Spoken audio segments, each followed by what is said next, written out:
اعوذ باللہ من الشیطان الرجیم بسم اللہ الرحمن الرحیم۔ آج کی ویڈیو میں ہم یہ بتائیں گے کہ اہل سنت کی اذان کے اندر کتنی وسعت پائی جاتی ہے۔ مطلب یہ کہ ان کے ہاں دوسروں کی اذان کے اوپر تو بہت تنقید ہے، مگر خود کے گھر کی یہ کبھی خبر نہیں لیتے۔ تو ہم یہاں سے پڑھتے ہیں صفحہ نمبر 80 سے کہ سلیمان ابن سرد یہ صحابی ہے، بخاری مسلم کا راوی بھی ہے۔ یہ وہ صحابی ہے جس نے امام حسین کو خط لکھ کر کوفہ بلایا تھا۔ صحابی نے اذان میں بات کی، یعنی کہ سلیمان ابن سرد نے اذان میں بات کی، اور امام حسن بصری نے کہا اذان اور تکبیر میں ہنسنا کچھ برا نہیں ہے۔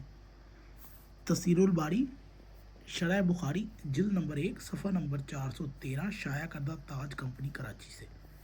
ٹھیک ہے جی، ان کے نزدیک تو اذان کے اندر ہنسنا بھی جائز ہے۔ حسن بصری کا مقصد یہ ہوگا کہ اگر خدا نخواستہ ہنسی آ جائے تو پھر اذان پھر بھی ہو جائے گی۔ اس کی شرح میں مولانا وحید الزمان کیا لکھتا ہے؟ ہمارے امام احمد بن حنبل کے نزدیک اذان میں بات کرنا جائز ہے، اور امام بخاری کا بھی یہی مذہب ہے، یہی معلوم ہوتا ہے۔ اور یہ 17 تفسیر الباری شرح بخاری جلد نمبر 1 صفحہ نمبر 413 شائع کردہ تاج کمپنی کراچی سے۔ تو یہ ہے جی اہل سنت کا مذہب۔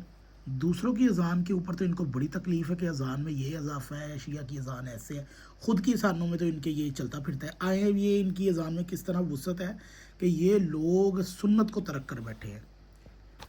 اذان میں بات کرنے کی اجازت کے متعلق امام بخاری کتاب الاذان میں لکھتا ہے کہ عبداللہ ابن حارث بصری روایت کرتا ہے کہ ابن عباس نے ہم کو جمعہ کا خطبہ سنایا۔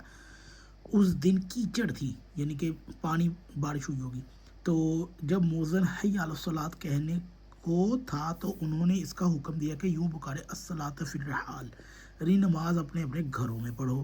یہ حال دیکھ کر لوگ حیرت سے ایک دوسرے کا منہ تکتے لگے۔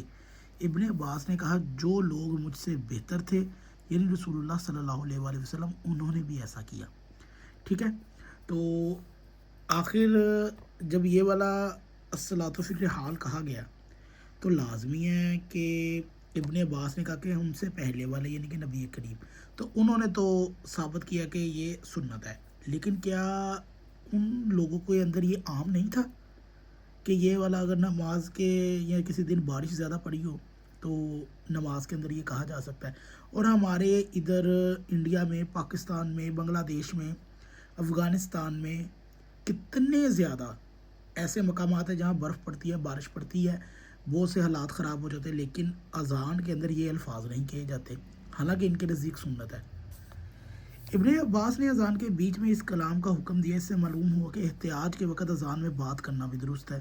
بخاری شریف کی ایک روایت یہ ہے، یعنی کہ اوپر جو بخاری کی حدیث آئی ہے نا، اس کے اندر حکم ہو رہا ہے دوران اذان، تو دوران اذان تو ان کے ہاں حکم بھی جائز ہے، مطلب کہ بات چیت بھی چل رہی ہے۔ بخاری شریف کی ایک روایت کہ شدید سردی میں آپ صلی اللہ علیہ وآلہ وسلم نے صبح کی اذان میں یہ الفاظ کہے۔ صفحہ نمبر کیا ہے جی اس کا؟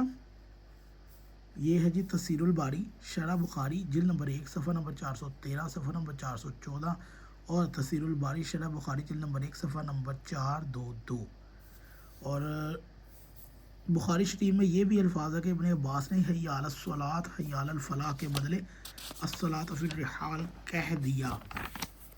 تو یہ تھی اہل سنت کی کتب کہ ان لوگوں کے ہاں اذان کے اندر بات چیت بھی ہو جاتی ہے، ان کے ہاں اذان کے اندر ہر قسم کا یعنی کہ حکم ہو جاتا ہے، لیکن یہ اہل سنت اتنے پڑھے لکھے نہیں نہ ہوتے، تو انہوں نے نہ اپنی کتابوں کی کوئی تصدیق کرنی ہوتی ہے، تو ان کو ہم شیعہ کھول کر بتاتے ہیں تو یہ غصہ کرتے ہیں۔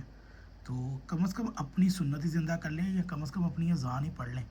کیا اہل سنت کی جو اذان ہے کیا یہ سنت ہے؟ اس کے اوپر ہم آپ کو اگلی ویڈیو میں بتائیں گے۔ اگر آپ کو یہ ویڈیو اچھی لگے تو اسے ضرور شیئر کیجیے گا۔